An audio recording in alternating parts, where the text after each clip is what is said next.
Grabe, super nakaka-relax talaga. Bakit nga ba nagte-trending ang Simunana Nasal Stick? Tara pag-usapan natin. Pero bagong lahat, mag-follow ka muna sa akin, mag-heart ka, mag-comment ka, lagay mo ako sa iyong favorites at i-share mo na rin. Maraming salamat. Alam nyo ba na ang Simunana Nasal Stick ay kasalukuyang nagte-trending ngayon dahil sa mga benepisyo nito na nagmumula sa mga natural na sangkap. Ang mga pangunahing sangkap na ito ay ang eucalyptus oil, menthol, peppermint oil, wintergreen oil, camomile oil, petit green oil, at spearmint oil. Ang mga langis na ito ay kilala sa mga nakakapagginhawang katangian na tumutulong sa pag-clear ng nasal passages at nagbibigay ng instant relief mula sa congestion. Meron siyang 4 na flavor. Meron siyang mint, tropical, winter mint, at lavender. Tara, isa-isahin natin. Ang hawak ko ngayon ay ang mint flavor.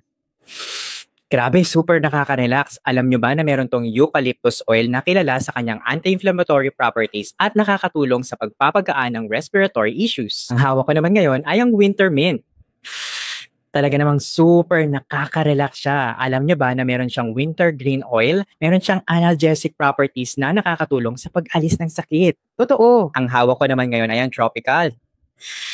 Grabe, parang orange. Alam nyo ba na meron siyang spearmint oil na nagbibigay ng fresh scent na nakakapagpataas ng alertness? Totoo. At ang huling hawak ko ngayon ay ang lavender. Grabe, super nakaka-relax din ito. Alam nyo ba na ang nasal stick na ito ay merong camomile oil at petit green oil?